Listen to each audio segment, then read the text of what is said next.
Assalamualaikum warahmatullahi wabarakatuh. Perkenalkan, nama saya Sinta Putri Mardiana. Saya sebagai mahasiswi Pendidikan Ekonomi Fakultas Keguruan dan Ilmu Pendidikan Universitas Muhammadiyah Profesor Dr. Hamka. Di sini saya akan melakukan webtour mengenai Direktorat SMK dan membedah rencana pelaksanaan pembelajaran atau yang sering disebut dengan RPP. Video ini dibuat untuk memenuhi ujian akhir semester pada mata kuliah landasan pengembangan kurikulum yang diampu oleh Ibu Dr. Haja Sri Astuti MPD. Yuk kita simak videonya, cekidot.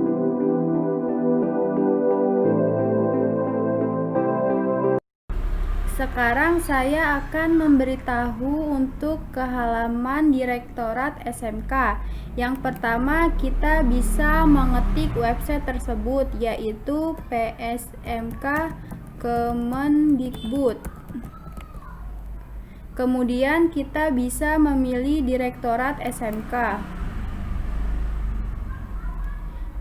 Ini adalah tampilan halaman depan pada Direktorat SMK, di mana di dalam tampilan depan ini ada bagian-bagiannya, yaitu akses layanan, berita unggulan, revitalisasi vokasi, konten terbaru, terbitan buku dan modul, dan lain-lain.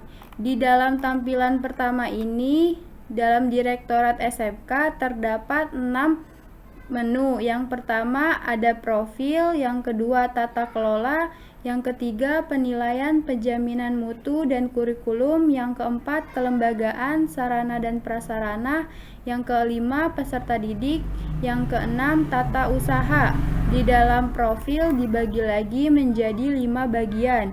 Yang pertama pengantar direktur, visi dan misi, unit kerja, hubungi kami, dan layanan pengaduan.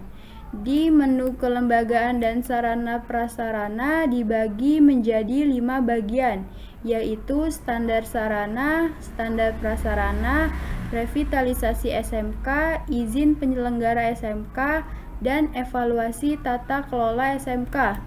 Dari 6 menu tersebut, jika dibuat menjadi map mapping, hasilnya seperti ini.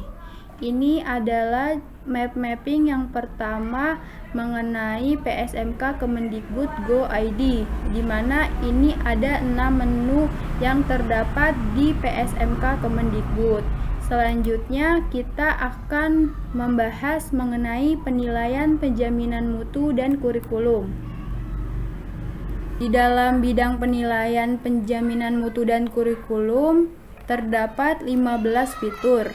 Yang pertama ada self-assessment, yang kedua teaching factory, yang ketiga buku dan bahan ajar, yang keempat video pembelajaran, yang kelima dokumen kurikulum, yang keenam camp kreatif SMK Indonesia KKSI 2019, yang selanjutnya camp kreatif guru SMK Indonesia KKGS 2020, peraturan-peraturan, model pembelajaran, penguatan pendidikan karakter, sekolah pencetak wirausaha, gerakan literasi sekolah, mitigasi bencana.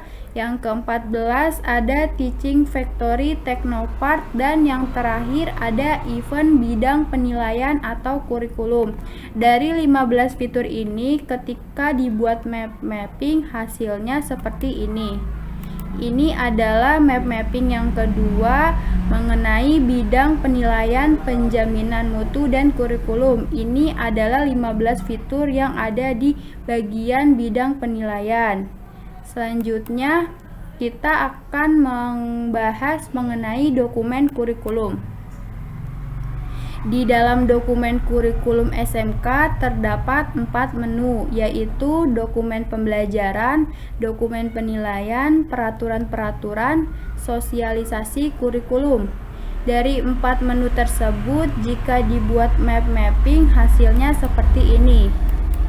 Ini adalah map mapping ketiga tentang dokumen kurikulum SMK, di mana di dalam dokumen pembelajaran ini dibagi menjadi 4 bagian. Yang pertama spektrum keahlian, yang kedua struktur kurikulum, yang ketiga KI dan KD, yang keempat pelatihan dan pendampingan implementasi kurikulum.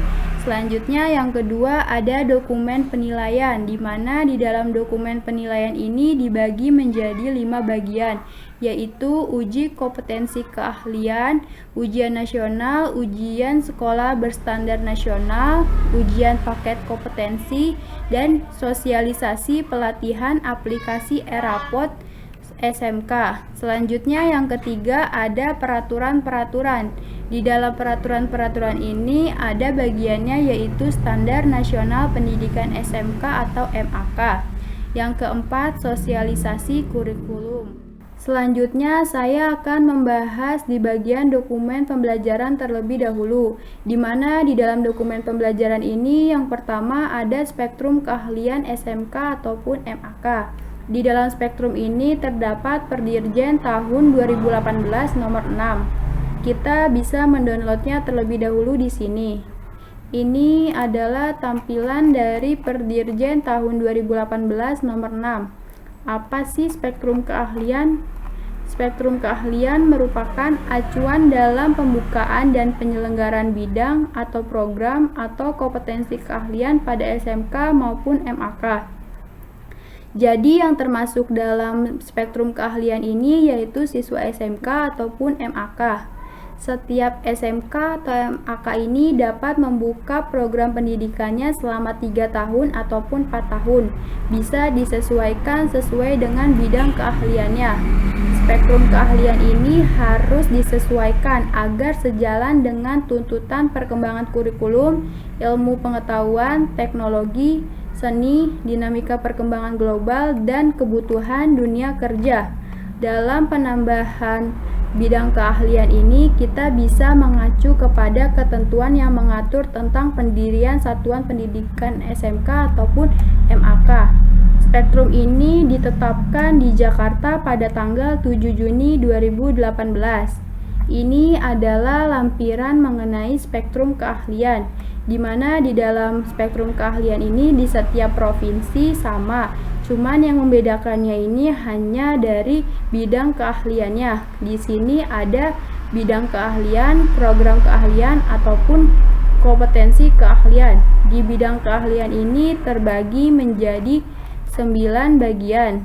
Misalnya di dalam bidang kemaritiman ini lebih cocok di daerah yang banyak lautnya seperti di Lombok ataupun NTB.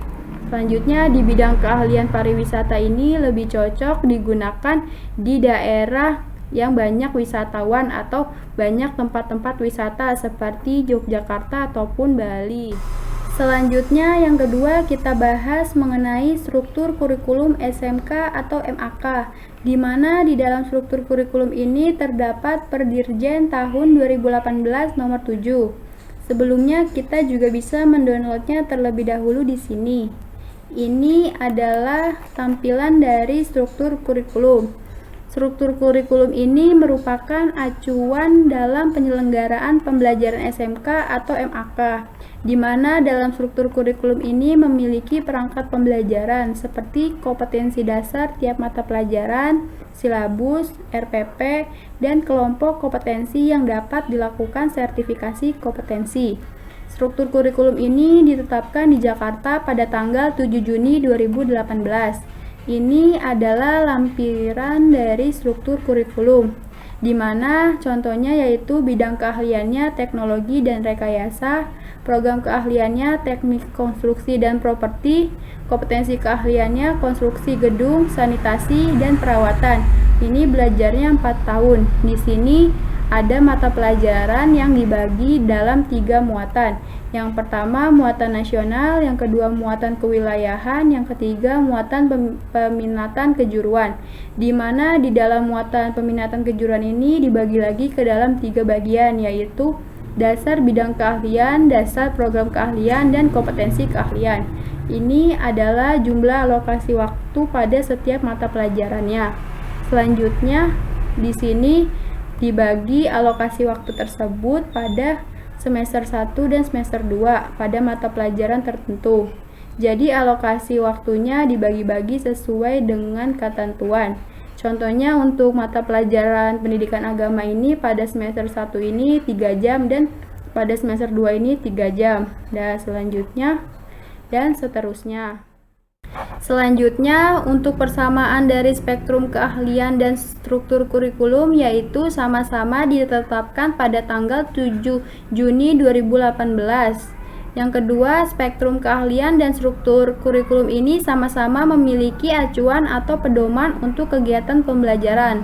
Sedangkan untuk perbedaannya dari spektrum keahlian dan struktur kurikulum yaitu spektrum keahlian merupakan acuan dalam pembukaan dan penyelenggaraan bidang atau program atau kompetensi keahlian pada SMK ataupun MAK. Sedangkan untuk struktur kurikulum merupakan acuan dalam penyelenggaraan pembelajaran SMK ataupun MAK.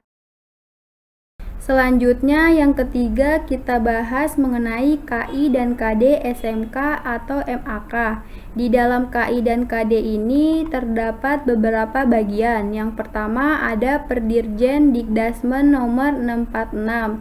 Yang kedua ada muatan nasional. Yang ketiga ada muatan kewilayahan. Yang keempat ada konstruksi gedung, sanitasi, dan perawatan. Dari nomor 4 sampai seterusnya ini adalah kompetensi keahlian dari setiap bidangnya. Sekarang saya akan membahas mengenai Perdirjen Disdasmen nomor 464. Kita download dulu terlebih dahulu dokumennya. Ini adalah tampilan dari Disdasmen nomor 464 tentang KI dan KD. KI dan KD merupakan acuan dalam penyelenggaraan pembelajaran SMK atau MAK. Disdasmen nomor 64 ini ditetapkan oleh Hamid Muhammad, ia sebagai Direktur Jenderal Pendidikan Dasar dan Menengah. Ditetapkannya di Jakarta pada tanggal 30 Agustus 2018. Kenapa KI dan KD sama dalam satu bidang keahliannya? Karena KI dan KD memiliki ruang lingkup dan kedalaman materi serta beban belajarnya berlaku sama untuk seluruh kompetensi keahlian yang berada di dalam satu bidang keahliannya. Selanjutnya, saya akan membahas mengenai muatan nasional dan muatan kewilayahan. Muatan nasional bentuknya seperti ini.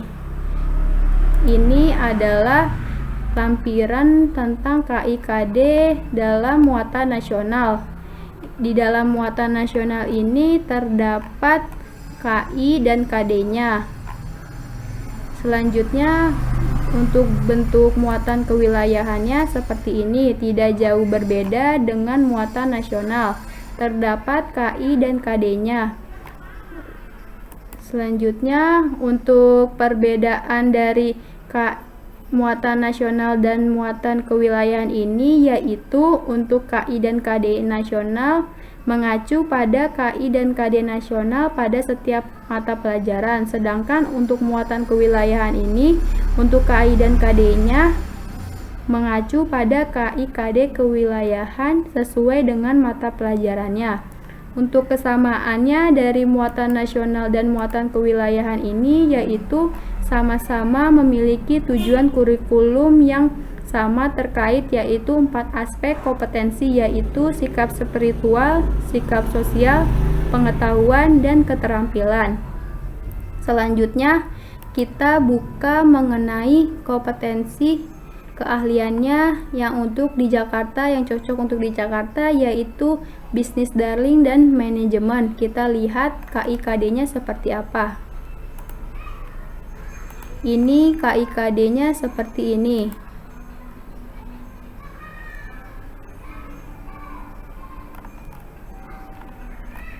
Ini adalah contoh KI dan KD pada bidang keahlian bisnis dan manajemen. Di sini ada KI3-nya tentang pengetahuan dan KI4-nya tentang keterampilan. Selanjutnya di sini ada kompetensi dasar sesuai dengan mata pelajarannya. Di sini contoh mata pelajarannya yaitu simulasi dan komunikasi digital. Selanjutnya yang keempat, saya ingin membahas mengenai pelatihan dan pendampingan implementasi kurikulum 2013.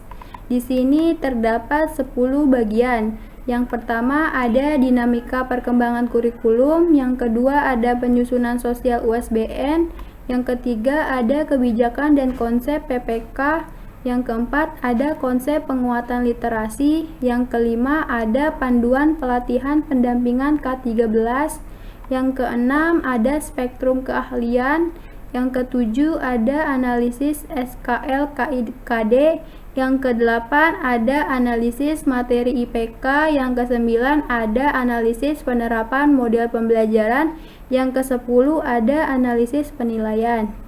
Di sini saya ingin membuka yang panduan pelatihan dan pendampingan K13 SMK Guru Sasaran. Kita download dulu terlebih dahulu dokumennya. Ini adalah dokumen dari panduan pelaksanaan pelatihan dan pendampingan implementasi kurikulum 2013, di mana memiliki tujuan umum, yaitu untuk meningkatkan kemampuan peserta agar dapat mengimplementasikan kurikulum sesuai dengan konsep, strategi, dan karakteristik kurikulum 2013. Untuk tujuan khususnya yaitu untuk menyiapkan guru sebagai sasaran agar mampu mengimplementasikan kurikulum SMK yang meliputi perencanaan, pelaksanaan, serta penilaian dengan baik dan benar. Hasil yang diharapkan dengan adanya buku panduan ini tentang pelatihan dan pendampingan yaitu tersedianya guru-guru mata pelajaran dan guru-guru kejuruan di SMK sasaran yang menguasai materi dan mampu mengimplementasikan kurikulum 2013 di tempat tugasnya masing-masing. Selanjutnya, saya akan membuka dokumen mengenai analisis penerapan model pembelajaran. Sebelumnya, kita download dulu terlebih dahulu. Ini adalah dokumen tentang analisis penerapan model pembelajaran, di mana model pembelajaran merupakan suatu perencanaan atau suatu pola yang digunakan sebagai pedoman dalam merencanakan pembelajaran di dalam kelas. Contoh dari model pembelajaran ini yaitu discovery learning, di mana harus mengikuti tahapan-tahapannya. Yang pertama ada pemberian rangsangan, yang kedua pernyataan atau identifikasi, yang ketiga pengumpulan data, yang keempat pembuktian, yang kelima penarikan simpulan dan atau generalisasi. Sekarang kita ke dokumen penilaian, di mana di dalam dokumen penilaian ini terdapat 5 bagian. Yang pertama ada uji kompetensi keahlian, yang kedua ujian nasional, yang ketiga USBN, yang keempat ujian paket kompetensi, yang kelima sosialisasi dan pelatihan aplikasi e-rapot. Selanjutnya saya akan menjelaskan mengenai UKK, di mana di dalam UKK ini ada pedoman UKK. Kita download dulu terlebih dahulu. Di sini ada buku pedoman tentang penyelenggaraan UKK. Di sini sangat lengkap buku panduannya, di mana UKK merupakan proses penilaian melalui pengumpulan bukti yang relevan untuk menentukan apakah seseorang tersebut kompeten atau belum kompeten. Yang menjadi sasaran dalam UKK ini yaitu siswa kelas 3 SMK atau 4 SMK. Selanjutnya, biasanya UKK ini diselenggarakan di satuan pendidikan yang menyelenggarakan, dan waktunya itu tergantung dari setiap satuan pendidikan tersebut. Dalam UKK ini biasanya jenis pelaksanaannya menggunakan penugasan atau proyek dengan instrumen yang disusun sesuai dengan pemerintah. Selanjutnya kita ke ujian nasional, di mana di dalam ujian nasional ini terdapat 3 bagian, yaitu Pos UN 2018-2019, yang kedua kisi-kisi UN teori kejuruan, yang ketiga kisi-kisi UN bahasa Indonesia, bahasa Inggris, matematika. Kita buka yang Pos UN, kita download terlebih dahulu. Ini adalah tampilan dari prosedur operasional standar penyelenggaraan UN. Pos UN merupakan ketentuan yang mengatur penyelenggaraan dan teknis pelaksanaan UN. Di sini bukunya sangat lengkap tentang penyelenggaraan UN. Biasanya UN ini dilaksanakan oleh siswa tingkat akhir seperti kelas 3 SMP, 3 SMA, atau SMK, di mana dilaksanakan biasanya pada sekolah formal maupun informal. Pos UN ini ditetapkan pada tanggal 28 November 2018. Dalam pelaksanaan UN ini biasanya harus memiliki peserta ujian 20 orang. Nah, selanjutnya kita ke bagian kisi-kisi UN teori kejuruan. Kisi-kisi UN ini merupakan acuan dalam pengembangan dan praktisi soal UN yang disusun berdasarkan kriteria pencapaian SKL, standar isi, dan kurikulum yang berlaku. Ini di sini ada contoh-contoh kisi-kisi UN teori kejuruan, bisa di-download. Dan yang ketiga juga ada kisi-kisinya bahasa Indonesia, bahasa Inggris, dan matematika. Tinggal di-download saja. Selanjutnya kita ke bagian ujian sekolah berstandar nasional. Di dalam ujian sekolah berstandar nasional ini dibagi menjadi 3 bagian, yaitu pos PSBN 2018-2019, kisi-kisi USBN kurikulum 2006, dan kisi-kisi USBN kurikulum 2013. Selanjutnya ujian paket kompetensi, tidak ada dokumennya. Yang selanjutnya tentang sosialisasi dan pelatihan aplikasi e-rapot SMK. Yang pertama ada aplikasi e-rapot SMK versi 4.1.0. Yang kedua ada panduan e-rapot SMK versi 4.1.0.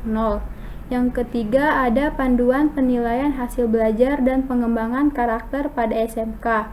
Yang keempat ada panduan penilaian pada SMK tahun pelajaran 2018-2019. Yang kelima ada pengembangan ekosistem pengelolaan implementasi kurikulum terintegrasi. Yang keenam ada selayang pandang pengembangan e-rapot. Yang pertama ini adalah aplikasi e-rapot. Bisa di-download aplikasi e-rapot tersebut jika kalian sebagai guru. Aplikasi e-rapot ini adalah perangkat lunak berbasis web untuk mempermudah pendidik dan satuan pendidik.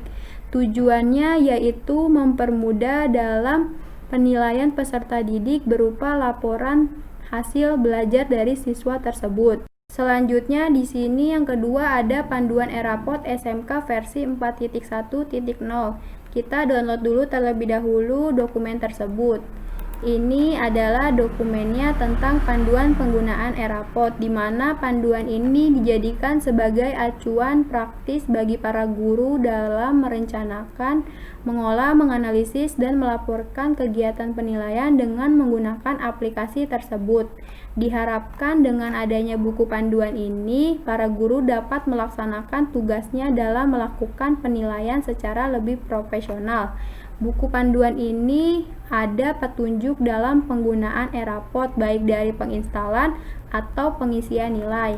Di sini ketika kita menggunakan e-rapot tidak sembarangan karena ada ketentuan dari perangkatnya, baik perangkat keras maupun perangkat lunak. Untuk perangkat kerasnya harus menggunakan prosesor Intel Core i5. Yang kedua menggunakan RAM 8GB. Yang ketiga menggunakan PC tower desktop dan bukan laptop. Dan yang keempat menggunakan UPS minimal 500 PA. Untuk perangkat lunaknya bisa menggunakan Windows 7, 8, dan 10 ataupun Linux. Jadi tidak bisa digunakan di laptop untuk penggunaan e-rapot ini. Selanjutnya kita ke bagian peraturan-peraturan, di mana terdapat Standar Nasional Pendidikan SMK atau MAK. Di sini dibagi ke dalam 10 bagian. Yang pertama ada abstraksi. Yang kedua ada Standar Nasional Pendidikan. Yang ketiga ada lampiran 1 tentang standar kompetensi kelulusan. Yang keempat ada standar isi. Yang kelima ada standar proses pembelajaran. Yang keenam ada standar penilaian pendidikan. Yang ketujuh ada standar pendidik dan tenaga kependidikan. Yang kedelapan standar sarana dan prasarana. Yang kesembilan standar pengelolaan. Yang kesepuluh ada standar biaya operasi. Selanjutnya kita buka Permendikbud nomor 34 tahun 2018 mengenai Standar Nasional Pendidikan SMK atau MAK. Kita download terlebih dahulu dokumennya. Ini adalah tampilan dari Permendikbud nomor 34 tahun 2018 tentang Standar Nasional Pendidikan, di mana Standar Nasional Pendidikan merupakan kriteria minimal tentang sistem pendidikan pada tingkat SMK atau MAK di seluruh wilayah agar tercapainya kompetensi lulusan sesuai dengan kebutuhan penggunaan lulusan. Permendikbud nomor 34 ini ditetapkan di Jakarta pada tanggal 14 Desember 2018. Permendikbud ini kenapa harus dilakukannya revitalisasi? Untuk meningkatkan kualitas dan daya saing sumber daya manusia Indonesia perlu dilakukan revitalisasi melalui penyempurnaan dan penyelarasan kurikulum dengan kompetensi sesuai dengan kebutuhan penggunaan lulusan, peningkatan kompetensi bagi pendidik dan tenaga kependidikan, peningkatan kerja sama antara kementerian atau lembaga, pemerintah daerah dan dunia usaha atau industri, peningkatan akses sertifikasi lulusan, dan program lainnya. Selanjutnya kita buka di lampiran pertama tentang standar kompetensi lulusan. Yang kedua kita buka tentang standar isi. Kita download terlebih dahulu dokumennya. Ini adalah lampiran pertama tentang standar kompetensi. Dan ini adalah lampiran kedua tentang standar isi. Saya menemukan perbedaan antara standar kompetensi lulusan dengan standar isi. Standar kompetensi lulusan adalah kemampuan dan membentuk watak serta peradaban bangsa yang bermartabat dalam rangka mencerdaskan kehidupan bangsa yang untuk bertujuan mengembangkan potensi peserta didik agar menjadi manusia yang beriman dan bertakwa kepada Tuhan Yang Maha Esa, berakhlak mulia, sehat, berilmu, cakap, kreatif, mandiri, dan menjadi warga negara yang demokratis serta bertanggung jawab.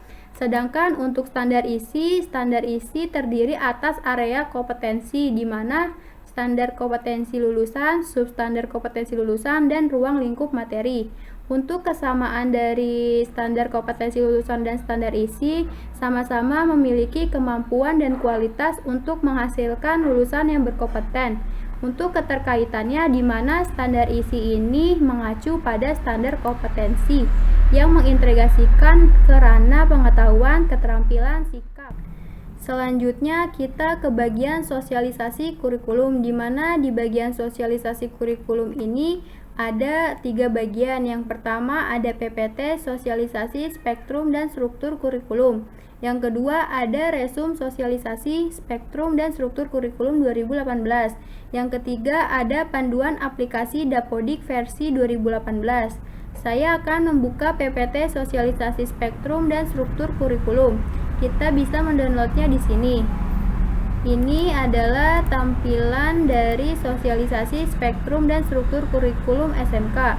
Pada spektrum keahlian ini mengalami perubahan pada jumlah bidang, program, dan kompetensi keahlian pada Perdirjen nomor 6 tahun 2018, di mana spektrum ini mengalami tambahan kompetensi baru, yaitu pada bidang bisnis dan manajemen, programnya bisnis dan pemasaran, dan kompetensinya retail.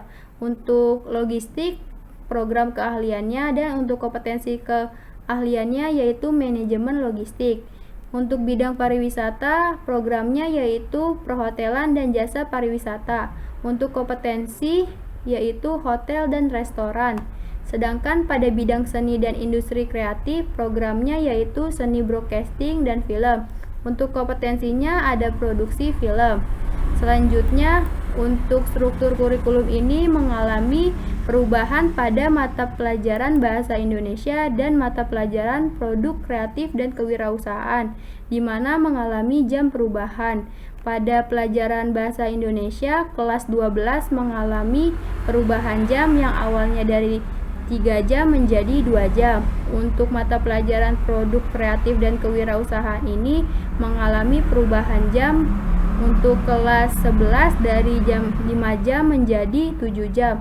Untuk kelas 12 ini dari 5 jam menjadi 8 jam. Sedangkan untuk kelas 13 ini yang awalnya dari 8 jam menjadi 10. Selanjutnya kita ke bagian panduan aplikasi Dapodikdasmen versi 2018. Kita bisa mendownloadnya terlebih dahulu di sini. Ini adalah tampilan dari panduan teknis aplikasi Dapodik, di mana Dapodik ini adalah sebuah aplikasi komputer yang dibuat oleh Kementerian Pendidikan dan Kebudayaan Republik Indonesia agar sekolah-sekolah dapat melaporkan Dapodiknya langsung kepada kementerian secara online melalui jaringan internet tanpa perlu terkendala masalah jarak maupun waktu. Di dalam aplikasi ini terdapat proses pembaruan aplikasi Dapodik versi 2018. Selain itu, ada deskripsi pembaruan aplikasi Dapodik versi 2018 dan pengisian data SMK berkenaan dengan kurikulum 2013 revisi dan spektrum 2016. Ini adalah panduan dari aplikasi Dapodik versi 2018.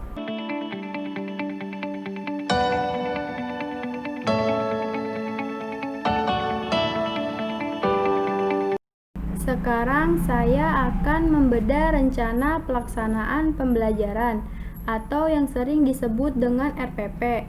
RPP lama ini terdapat 13 komponen menurut Permendikbud nomor 22 tahun 2016 tentang standar proses.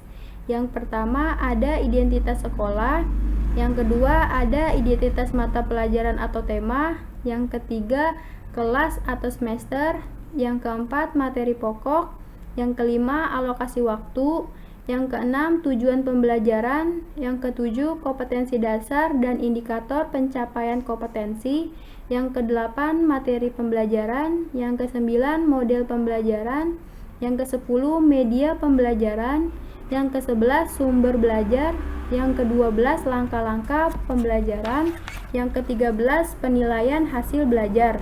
Dari 13 komponen ini sebenarnya bisa disederhanakan lagi. Untuk itu, Pak Menteri Nadiem Makarim membuat RPP baru yaitu hanya 1 halaman. Menurut edaran Mendikbud nomor 14 tahun 2019 tentang penyederhanaan rencana pelaksanaan pembelajaran, di mana pada RPP baru ini terdapat 3 komponen saja. Yang pertama ada tujuan pembelajaran, yang kedua ada langkah-langkah kegiatan pembelajaran, yang ketiga penilaian atau assessment. Ini adalah format dari RPP lama menurut Permendikbud nomor 22. Ini terdapat 13 komponen, di mana pada RPP lama ini sifatnya kaku atau lebih rinci. Biasanya RPP lama ini mencapai 20 halaman atau lebih. Dalam penulisan RPP lama ini banyak menghabiskan waktu yang seharusnya bisa digunakan untuk mempersiapkan atau mengevaluasi proses pembelajaran. Selanjutnya, ini ada format dari RPP baru menurut edaran Menteri nomor 14 tahun 2019. Terdapat 3 komponen saja, yaitu tujuan, kegiatan pembelajaran, dan penilaian pembelajaran. Dalam pembuatan RPP ini, guru secara bebas dapat memilih membuat menggunakan format RPP. Hanya halamannya 1 saja. Untuk itu, dalam penulisan RPP ada 3 prinsip. Yang pertama yaitu efisien. Berarti penulisan RPP ini dilakukan dengan tepat, tidak menghabiskan banyak waktu atau tenaga. Yang kedua, efektif, di mana berarti penulisan RPP ini dilakukan untuk mencapai tujuan pembelajaran. Yang ketiga, berorientasi pada murid, berarti penulisan RPP ini dilakukan dengan mempertimbangkan kesiapan, ketertiban, dan kebutuhan belajar murid di dalam kelas. Dalam RPP baru ini bukan titik tekan pada satu halaman saja, tergantung dari kepadatan materi. Dari edaran menteri ini yang penting esensinya dalam proses pembelajaran, bukan halaman. Sekian hasil dari webtour saya mengenai Direktorat SMK dan Beda Rencana Pelaksanaan RPP. Semoga bermanfaat untuk kalian semua. Kurang lebihnya mohon maaf. Wassalamualaikum warahmatullahi wabarakatuh.